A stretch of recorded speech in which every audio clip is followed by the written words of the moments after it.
Hello, hello, and welcome to episode 130 of the Elevate Your Running podcast. My name is Sara, and I'm here today to talk all about key differences between training for a half and training for a full. Now, this is going to be such a great episode when it comes down to first time marathoners, maybe runners who want to take that step into marathon land and they're not sure what to expect. And I think this episode's going to be really great for the people and for the runners who have run a marathon and maybe they're looking to up level their marathon. And that can look like adding more mileage. It could look like adding workouts during the week. And it can look like adding quality in that long run and practicing marathon tempo. So I'm really, really excited for this episode. I think it's going to be really great. And I want to kick it off. I want to kick off this week's episode with an elevated moment. And we're coming off of 4th of July weekend, a long weekend. Love that 4th of July was on a Thursday this year. As someone who works for themselves and it feels like the list of what I get to do and just what's part of running your own business, it doesn't end.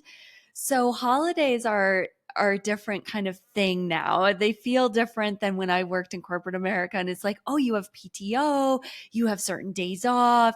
The entire team is off that day. It's just different, but I still get excited about definitely holidays when they land a little bit closer to that Wednesday, Friday, and being able to lean into it. And it's also a great opportunity to do something outside of my box, outside of my normal day-to-day routine, and kind of get that energy of something new and something different. So I got to spend a lot of time over the weekend with friends, running, hiking, golfing, all the things. And I also got to work quite a bit, but in different locations and just doing different things around that, which really helps me always feel a bit more energized, a bit more creative. Which is always I think a good thing, especially being in the space of working with humans and having that energy around coaching people through things, and then also all the other pieces and aspects to elevate. So it was a really, really fun weekend, a really great weekend, a much needed weekend. It felt like a lighter weekend, in that energy sense of a lighter weekend. And I also raced on Thursday. So what I loved so much about Thursday was it gave me an opportunity to get uncomfortable. And it wasn't something I was like looking forward to. I don't look forward to racing at altitude. It's something that always hits a little bit different. It's hard and it's not something that I love to feel. I don't like to feel uncomfortable. I don't like to feel that uncomfortable in racing. And but it's good for me and it's something that I needed to do. So I have been training for a 1 mile race, and that 1 mile race was canceled a week before the 4th. So we shifted and pivoted, and I said to Now, I'm like, hey, I can just continue training because that's what I love to do. I don't like to taper. I don't like recovery weeks. I just want to keep going. And I'm like, or I could do like a 1 mile time trial in the truck. What do you think? And she's like, I think you should race the 4K. And I'm like, shoot. Okay. Now this 4K is at 9 a.m., which is also kind of a big deal for me because I don't necessarily well, run fast well in hot weather or with this Colorado sun beating on me. I just don't. So it's like, okay, this is another opportunity to flow through and see what you can do. So I ended up having about a 4 mile warm up on Thursday morning. I got to run it with Emily and Vanessa, who are also part of Rise. I run with them on Wednesday mornings. They're coached by Now. They're great, great runners, great girls. And we did our warm up. I modified my tempo a little bit because I was feeling short on time. So I really like to have just a few minutes between finishing the warm up and going into a hard effort like a mile, a 4K, a 5K, a 10K, even a half marathon. And I modified the tempo down to like 2 minutes at half marathon pace, rest, recover, a minute at 10K pace, rest, recover. And then I did some strides. I did 4. Everything felt super smooth, super good. And I was like, let's go do this thing. So ended up getting to the start line with 4 minutes to go, 4 minutes to spare. I felt good about that. And then the race director actually ended up talking for about 5 minutes before we started the race. So we started at 9:05, which was fine. I mean, it was warm. We were standing in the sun. It's just like this, it is what it is. It's fine. And the race started out hot. Everyone started out pretty fast, or at least the group I was surrounded with started out pretty darn fast. And I ran the first half, so 2K, which is 1.24 miles. Running really strong. I was running about 12 to 15 seconds faster than we were projecting. I felt really good. If you know this feeling of like that threshold of like you're racing hard, your breathing is comfortably hard, and you just feel like I can hold this. That's where I was. And coming off of the 2K, I felt really good. I saw my team who wasn't racing. So there was a handful of girls that weren't racing that morning that they were cheering us on. And Nell was there. And this course in particular was pretty interesting because it was about a 1K course. And so we just looped this course back and forth and back and forth. And we ran on these like cul-de-sac circles, which also slowed us down. So it was kind of funky. But it is what it is. I mean, I don't think I would do it again. I can say that I did it. I wouldn't do it again. It's not a fast course. And, but it is flat. So that's a good thing. But I saw my team about halfway through and it gave me this like surge of energy. And I also wasn't feeling patient because I was feeling too good. And so I dropped about 18 seconds off my time. So I dropped down to about 550 pace for about a quarter mile. And then I died. I absolutely died. All of a sudden, I couldn't breathe. I went anaerobic and I just very quickly slowed down. So once I got to the 2 mile mark, so that was about a half mile of just Sufferfest City, I got to the 2 mile mark. I'm like, you have less than 800 meters to go. You have run fast 800 meters on the track. You can do this again. And so I leaned into kind of that mentality and that mindset. And I found a little bit of speed, but again, we were in this like parking lot situation and we were running, the finish line was behind a brewery. So we ended up running in the parking lot, which had a bunch of zigzags and turns. And that's ultimately just going to slow you down. Especially when you've hit kind of that point of no return and you're just trying to get through it. So I ended up coming in first age group, first for my age group, which was really exciting. Fourth masters. I was running with the third masters until I made that brutally like terrible mistake of trying to surge at the halfway mark of this race, but it was still so much fun. It was a lot of fun to spend time with my team. It was a lot of fun feeling good. And I haven't felt good in races for a while. And I think my last race that I felt good in was the Indianapolis half. And then CIM was a disaster. I ran a 5K in Fort Collins, a disaster. And that was the start of kind of a season of not feeling good with my nervous system kind of out of whack. And raced the Cherry Blossom. And that was just like whatever. And went into and ran 5K in Grand Rapids. And that wasn't anything to come, like I didn't feel great and it wasn't anything to that I was capable of running. So this was kind of a nice, that 2K was like a really nice glimpse of what I can do and what my potential is. And it's also a great lesson to learn now that when I feel that good in the fall, because that is my mindset going into my fall marathon, very big on the visualization. I've already thought through my progression pacing. I've already thought through A and B goal. It's all very exciting. And when I get to that threshold point of like, this feels comfortably hard, it feels like I can hold it in the marathon, I'm going to stay there until it's like, you have to move or you're not going to hit your A goal. And then I'll move. So I think this race on last Thursday was such a good lesson to learn, and it did give me confidence. I felt really good. I felt really strong.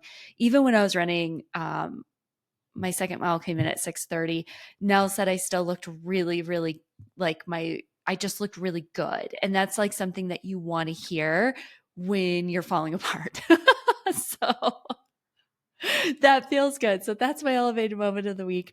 I'm really excited about this episode, everyone. How many of us are training for a marathon this summer or for this fall, but we're in the thick of it this summer? And how many of us have running a marathon on our bucket list? So we're going to talk about conquering the marathon and 6 key differences from the half marathon that you need to know. And I think this is going to be so, so, so good. When I set out to run my first marathon, I was very naive. I think a lot of us think, well, how hard can it be? I've run 13.1 miles. It's just twice the distance. I can do that, right? Twice the effort. That is incorrect. It's so much more than that.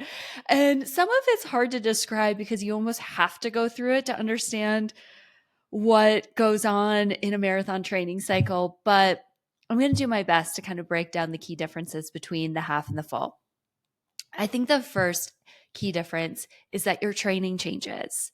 And primarily, it's going to be the long run. And I think this is super important to know.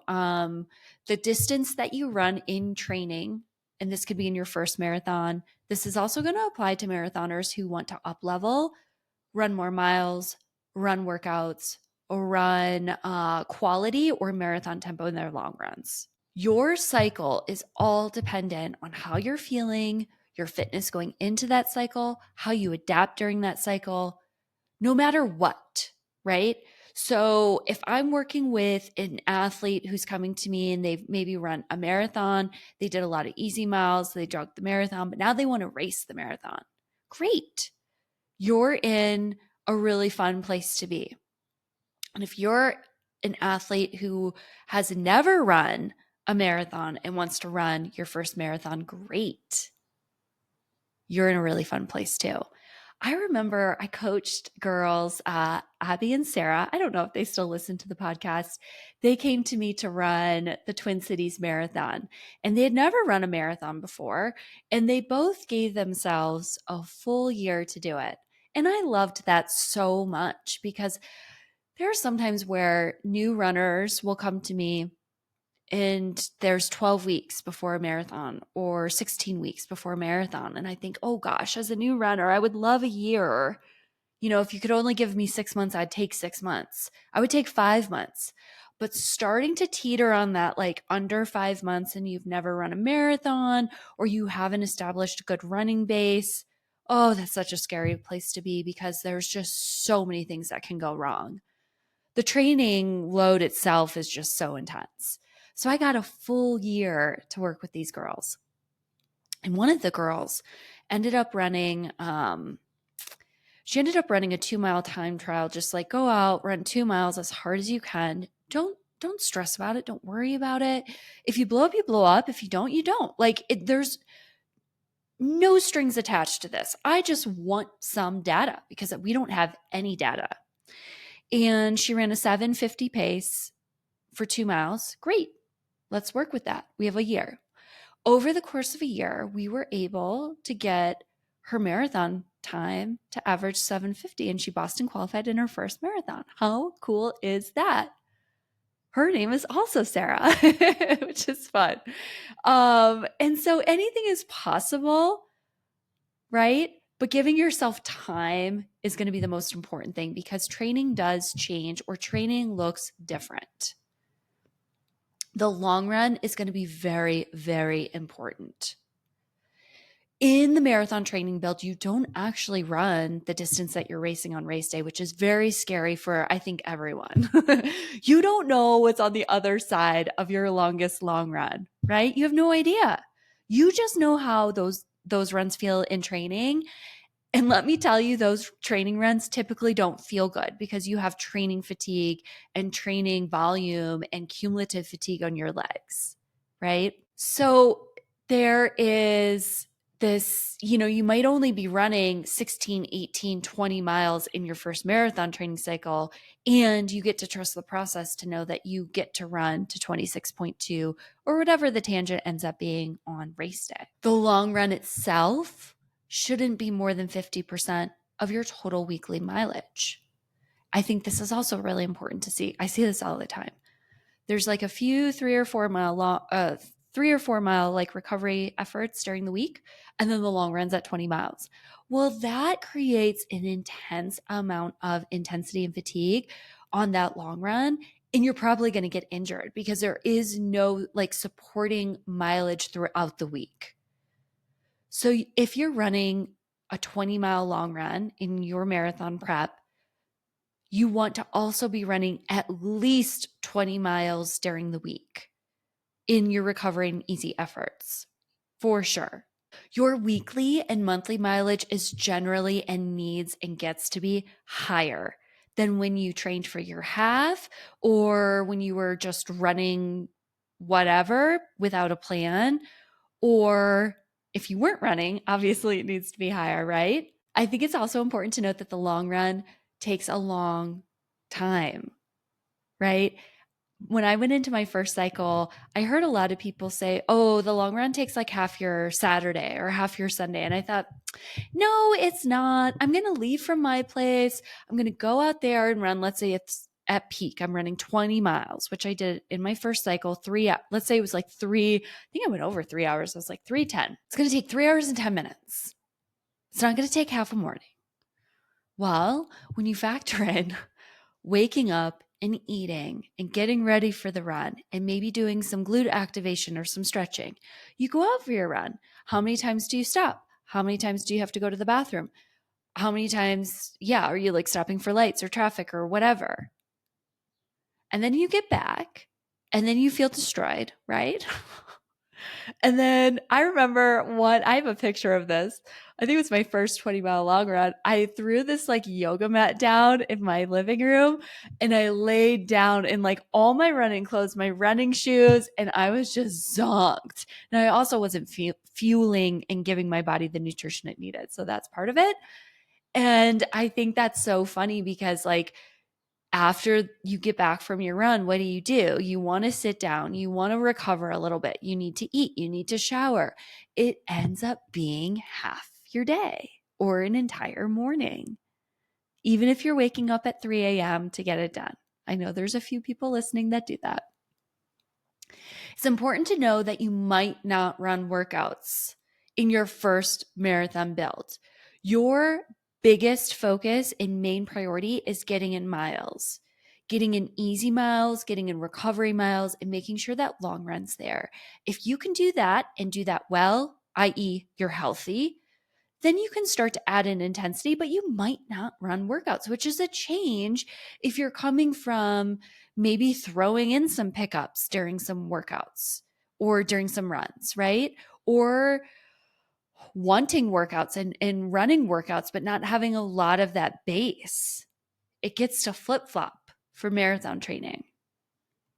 The more you run marathons, right? The more intermediate you are as a runner, the more workouts you get to run and the harder they get to be, the more reps that you get to run, like all that stress that we get to add, right? The second key difference is that your training fatigue is going to be higher. So I mentioned earlier, how hard can it be to run double the distance? And we all know, if we've been there, it is a lot harder than we think. The cumulative fatigue from the mileage, the weekly, the monthly volume is real. It's also an aspect you 1,000% need in marathon training to feel good or have a better chance of feeling good on race day. You want to build up that fatigue and that stress as high as you can and stay healthy, both body and mind, and then recover and come down that backside of the hill and be able to rest, recover, and adapt and become a much stronger runner when you build up all that fatigue has done to your body. Training fatigue should peak during your peak weeks of training, and then having a 2 or 3 week taper, kind of depending on you as an athlete and what you need and the training itself, the training fatigue. So many different factors can go into that. Every taper is so different. You want to feel like you're the strongest version of you on race day. And training fatigue is going to help you get there. But know that cumulative fatigue is absolutely real. I recorded a podcast, I think it was last summer, about what's normal, what's not normal in training. I think that's a great episode to listen back to on what are things that are normal that may not feel normal, and what are red flags in training. Because I think when we're going through our first big marathon training cycle, or we're training for our first marathon or first race, we don't know. We have no idea. I remember feeling like a garbage for most of my first cycle. And I finally asked Nell, with like very few weeks left to go before CIM, I'm like, how much should I be eating? Which is like such a funny question. Now that I'm a coach, like, or now that I know more, like, how much should I be eating? And I think her response was like, as much as you need, right? If you're waking up hungry in the middle of the night, if you're hungry during the day, if your stomach is growling, you're not getting enough, right? I feel like I'm always on that like cusp of like, I could eat. Like, I'm just running so much. And you might not even be in a training cycle. So it's really important to know kind of what's normal, what's not normal in training. The third key difference is that your recovery time is longer because the efforts are longer. The long runs are longer. You're demanding and asking more of your body. So your recovery time gets to be better, longer, sharper, however you want to look at it. One of the best things that you can do is recover as hard as you can after your long run. And after, if you have workouts in your first prep, after your workout too. And maybe that means a recovery day or a rest day the day after. Maybe that means making sure that you're getting in mobility and stretching, you're eating enough, you're hydrating enough, you're sleeping enough. Your social time or your alcohol intake is minimized, or it's balanced enough for you to be able to do everything, or both. And everyone's going to be different on that, of like, how much social time do they want during training? How much are they going out? How much are they drinking? How much sleep time are they getting? I definitely prioritize sleep as much as I can year round, because I do feel the benefits of it as just a basic human. Like, woo, feels so much better to have the energy to not feel run down or tired every day. Marathon training is exhausting, right? It's that cumulative fatigue that I just talked about. It can take a lot of time and energy. And I think it's also really important to know that when you're in that training cycle, your priorities might need to shift just for that cycle. There might not be enough time to dedicate to everything that you were doing before training. And it's important to understand, like, maybe it's listing out, what are my priorities in the cycle? Do I need to talk to people to make sure that they understand my priorities? We're all on the same page and there's no hurt feelings going on. Because oftentimes the priorities shift with social time, seeing people, that sort of thing, unless they can run with you. I remember I was calling my mom and sister on the phone during my recovery runs because I was so overstretched on time. I committed to coaching girls on the run, which is a lot. It's very fulfilling. And it's also a lot of time, more time than is communicated. But it's so much fun. So Girls on the Run coach that fall, I committed to marathon training with the quotes, how hard can it be? I'm already working out X number of days, right? Oh, younger self, I laugh. I wasn't working at the time. This was my summer of fun, 2019. And last week's episode touched on that and getting uncomfortable.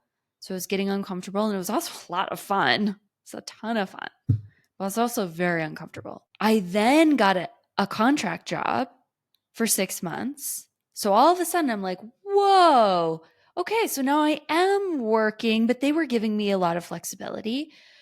I'm marathon training. Okay, cool. I have Kenzie. That takes a lot of time. Single dog parent, a lot of time. Any dog parent, a lot of time. They just, especially with an active dog, they need to be exercised every single day. So it's making time for them. Girls on the Run coach, that was every Tuesday, Thursday, right? 2:30 to 4:30, preparing for plans, getting there, going through the lesson, making sure every kid gets picked up, and then I'm running a double, which is usually what was happening in my peak training.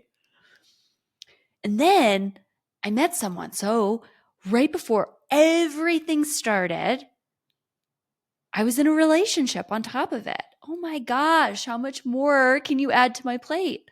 There wasn't a whole lot of room. So I had to shift and make things work, make a list of priorities, communicate what was important. Each week was a little bit different because if I had a recovery week, or if I wasn't leading girls on the run that week and I was more of like a co-coach where I didn't have to prepare the lesson plan, like it was all a balancing act, right? And I think that's really important to know that you might have to do that. Could be every week or it could be the full training cycle. The fourth key difference is fueling on the course and throughout the training cycle is different than the half marathon. I've talked about spring energy gels on the podcast. I've talked about how I've used them in a lot of my races. I used it at Indianapolis half, where I ran a very strong half marathon at 1:28:08 or 07, something like that. 6:40 pace on the dot. And I've also talked about how I have used that same gel in marathons and have completely fallen apart. 88 minutes of work is different than 3 hours and 15 minutes of work. Or if you're taking your half marathon time of 2 hours and you're going to extend it to your marathon time of 4 hours and 10 minutes, it's different. You need more. You need more throughout the training cycle. Like I talked about always being hungry and like asking Nell about that. Eat more, lady, eat more and focus on carbohydrates. Like eat. For the love of God, eat, right? Easier said than done. So you need more in the training cycle. Rule of thumb is if you have intense workouts or those long runs. So you might be running workouts in your first cycle. You're definitely getting that long run in. You want to make sure that you are compensating for that extra intensity. Fueling on during your long runs is training your stomach to be able to take in more on the course. You want to be able to take gels every 3 to 4 miles. You want to be able to take in hydration and electrolytes and not have it upset your stomach. Carbo load going into the race, and you could theoretically do this before a big like long run, like let's say it's your first 20-mile long run. Practice carbo loading before that. Maybe instead of 3 days, you do it for a day and a half or 2 days just to practice and see what works and what doesn't work. But fueling during the race is vastly different. You need more. And you need to be able to stomach that last gel at mile 24. You have to get it in. You have to get it in. Like, if there's anything you do, it's taking that gel at mile 24 and telling yourself, like, I did it, because you're not going to want to take that gel at mile 24. But you will want to practice it in training. You will want to know what you can and cannot do. You will want to know that the carbo load works because your muscles and your body are going to need more glycogen, more energy, more carbohydrates than running a half marathon. That's just true. It's going to need more, and you're going to need to give it more throughout the process, throughout the training cycle, and of course on race week and race day. Play around with it. See what works, see what doesn't work. Right now, I'm in the midst of trying out new gels. I did use an SIS gel last week for my race. I used it previously in my workout the weekend before. I don't love how sweet it is. I had a strawberry lime, I believe, but I do love how I feel taking that gel. So we'll see. I have 4 left to use, and we'll see. I also tried Precision Fuel. That one doesn't have a taste. It was okay. It was okay. I think it's going to take me a while to find something that I really like. And it's going to take you a while, maybe not, to find something that you like. I have heard great things about crank gels, and that is a gel I think very similar to Spring Energy. So that could be something to look at too. The 5th key pillar is having a stronger mindset, or having a strong mindset. I highly recommend discovering and creating your running values. What's important to you as a runner? Forget about anything. You are a runner sitting down. What are 4 things that are important to you? Is it having adventure? Is it community? Is it being creative? Is it hard work? Is it being competitive with yourself, competitive with others? I know they both exist in the sport. What is it? What are they? I'd also write down your running why. Why are you training for this race? Why is it important? And then when you have that why, peel back one layer, one more layer. What else is underneath that? Because these pieces are going to be the pieces that motivate you when you don't want to run. And it's important to know that if your running values are adventure and creativity and community and curiosity, and you don't have any of that attached to, let's say you're just running this like random marathon that has no connection to your values, you're out of alignment. We get to go back to alignment and maybe find a different race that works with those values. The training runs, the solo long runs, the miles and miles and miles, especially if you're running alone, it's a really big mental battle to get through. And the last 10K of the marathon is also a mental battle, or whenever you start to feel tired. So oftentimes for me, it's around mile 10. So I'm like working through 16 miles of just discomfort, right? Hopefully you get through the 10K mark. It happened for me in my first marathon at mile 20, 21. Being able to work through that in training is going to create a stronger mindset, and it's one that you will need and want to have in your race. So for my first marathon prep, I was waking up around 4:30, getting out the door to run every single day. I guess 6 days a week. And then my 7th day I was biking. So it was pretty intense. And there were a lot of mornings where I would wake up and tell myself, you just need to roll out of bed, put on running clothes, and start to shuffle. Let's just get this thing moving.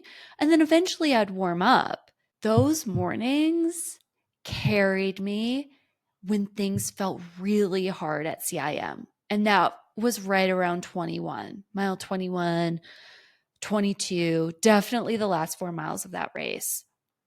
I remember seeing my boyfriend at the time at mile 20. So that gave me like a little bit of like energy, right, to 21. And then I was like working my way through 21, and then definitely 22 and on was like every single step was a battle. And I didn't want to stop. I wanted to be BQ. I told myself to just keep going. So what I did was I reminded myself of every single hard moment in that training cycle. Those 4:30 a.m. workouts or runs. I remember waking up one day and feeling so incredibly sick to my stomach. And this is where my stubbornness comes in. And I'm like, I am not missing a training run for this BQ time. I went out and ran, and it like that feeling of wanting to get sick passed. And I don't know if it was just maybe something I ate the night before or something, but it did eventually pass. And then by the time I got finished with the run, I was so happy that I did it, because I knew like that was going to be the only time that day. I think it was on a Friday morning. Like it was the only time that day that I could run. And so if I wasn't running at 4:45, I wasn't running at all, so I just went out there and tried it. Now, I wouldn't recommend that to everyone. Got to know your body, got to know your limits. Sometimes it's okay to say, not today. But that run and all those 4:30 a.m. runs and those solo long runs by myself, remember my last 20 miler, I started at 5 a.m. so I could get to the Girls on the Run 5K at like 9 a.m. or something. It was wild.